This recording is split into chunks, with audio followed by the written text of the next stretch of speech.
Hello students, we have already studied the meaning and importance of sales forecasting या demand forecasting. हमने उसके types भी पढ़ लिए हैं. अब हम third topic की तरफ बढ़ते हैं which is Delphi method. Why I am covering this topic separately? Because Delphi method पर बहुत बार question आता है exam. So Delphi method basically is used when the company wants to either have some strategic decision making. कुछ उन्हें बड़ा decision लेना है which has a greater impact, जिसका बड़ा impact है, तो वो कंपनी अपने सेल्स फोर्स पर या अपनी कंपनी के अंदर से ही एक्सपर्ट पर रिलाय नहीं करना चाहती है.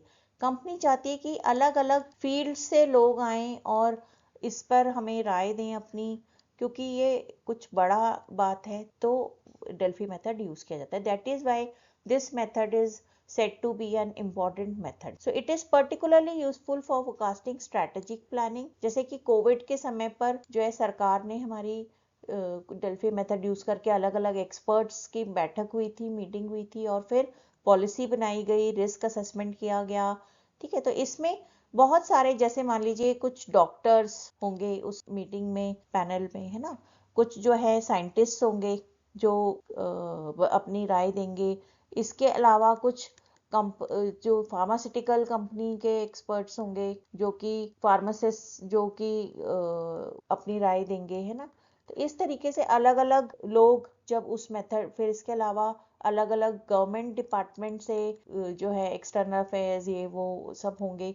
तो उस तरीके के मेथड को जब अलग अलग, मतलब इंडस्ट्री के एक्सपर्ट आकर के बात करें, कोई कोविड वैक्सीन डेवलप करने वाली कंपनी का भी, वहां से भी लोग आएंगे. तो जब ऐसे लोग एक्सपर्ट फ्रॉम डिफरेंट फील्ड्स आते हैं तब उसको डेल कहा जाता है. तो स्ट्रेटेजिक डिसीजन मेकिंग हमने समझ लिया.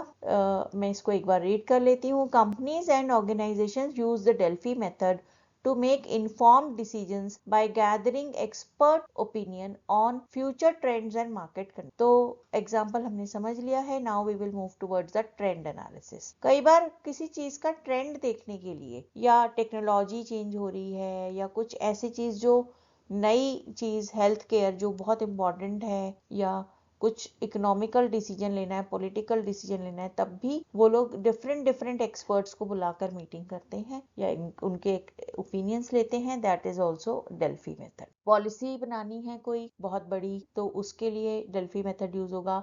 रिस्क असेसमेंट, कोई बड़ा रिस्क है, उसके लिए डेल्फी मेथड यूज होगा. टेक्नोलॉजी असेसमेंट एंड फोरकास्टिंग, कोई टेक्नोलॉजी देश में नई हम बाहर से लाएं, 3G 4G कुछ और करें, उसके लिए ऐसी मीटिंग होगी. तभी उसके बाद ही ये सारे डिसीजंस, बड़े डिसीजंस लिए जाते हैं. या कोई कंपनी किसी दूसरी कंपनी को टेक ओवर करने वाली है, मर्जर हो रहा है, तब भी वो हो सकता है कि डेल्फी मेथड को यूज करके बहुत सारे लोगों का, लॉयर्स का और अपने फाइनेंशियल एडवाइजर्स का, बहुत सारे लोगों का ओपिनियन लेने के बाद ही जो सीईओ हैं वो डिसीजन लें कि whether we should go for this merger और नॉट. एचआर वालों को भी उस मीटिंग में बिठाएं. तो इस तरीके से अलग अलग एक्सपर्ट्स को जब हम बिठाते हैं उस मीटिंग में, वो उसको डेल्फी मेथड कहा जाता है. Health care planning and research, कोई जो है देश के लिए कोई बड़ी स्कीम लेकर आनी है, हेल्थ केयर की, नए हॉस्पिटल्स खोलने हैं, गवर्नमेंट हॉस्पिटल्स खोलने हैं, कोई नुक्कड़ क्लिनिक्स खोलने हैं, जैसे, है ना, देश के लिए एजुकेशन के लिए कोई प्लानिंग करनी है, कोई स्कूल्स खोलने हैं, स्कूल्स में कोई बड़ा बदलाव लाना है, एजुकेशन सिस्टम में बदलाव लाना है, तो educational planning and curriculum development. जैसे अभी AI लैब्स बनेंगी, फिर कंटेंट क्रिएटर के लिए अलग लैब्स बनेंगी, तो इसके लिए अभी नया सब रूल्स आए हैं. तो ये सब नई चीजें होंगी. तो ये क्या हो गया, ये बड़े डिसीजंस हैं जिसमें डेल्फी AI वाले लोगों की भी राय ली गई होगी ये बड़े डिसीजंस लेने से पहले.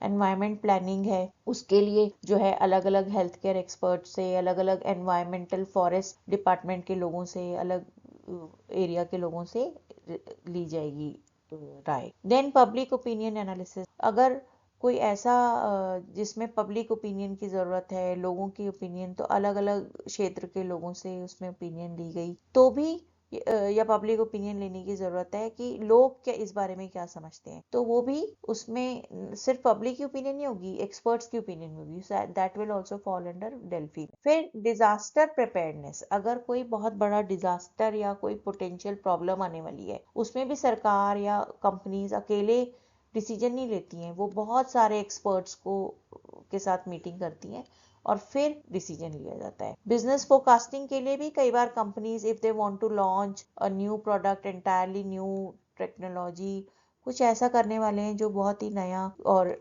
डिफरेंट है और जिसमें रिस्क है, तो वो डेल्फी मेथड यूज करके अलग अलग लोगों का, पहले अलग एक्सपर्ट्स का, डिफरेंट इंडस्ट्री एक्सपर्ट्स का लेंगे पूरा ओपिनियन और फिर उसके बाद ही अपने बिजनेस को आगे बढ़ाएंगे। प्रोजेक्ट मैनेजमेंट, कोई बड़ा प्रोजेक्ट गवर्नमेंट लेके आ रही है ना, मेट्रो या बुलेट ट्रेन या कुछ, तो उसमें बहुत सारे लोग होंगे, एरिया प्लानर भी होगा, फिर बुलेट ट्रेन के एक्सपर्ट्स भी होंगे, हो सकता है दूसरी कंट्री से आए हुए एक्सपर्ट्स भी हों जो मेट्रो का प्रपोजल या बुलेट ट्रेन लगाने वाले हों, सबकी मीटिंग एक साथ होगी।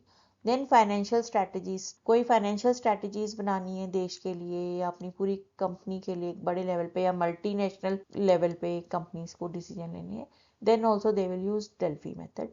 Community consensus, community मतलब कोई बड़े लेवल पे कम्युनिटी दे, कुछ लोगों, बड़ी सी कम्युनिटी के लिए डिसीजन लेने हैं, तो भी सबकी राय ली जाएगी डेल्फी मेथड से। फिर इसका एक एग्जांपल मैं आपको देती हूँ, जैसे नोकिया, नोकिया की एक बार 2007 में बैटरीज थी जिसकी सीरीज थी BL5C बैटरीज, जिसमें मैन्युफैक्चरिंग डिफेक्ट पाया गया था, दैट द पर्टिकुलर हैंडसेट, ऐसे सारे हैंडसेट्स जिसमें कि वो पर्टिकुलर सीरीज की बैटरी लगी हुई थी, वो सारे ब्लास्ट हो रहे, मतलब बहुत बड़ी प्रॉब्लम थी ये, कुछ करीबन 20-30 हैंडसेट्स जो है ब्लास्ट हो चुके थे और जब चेक किया गया सभी में यही वाली सीरीज की बैटरी थी।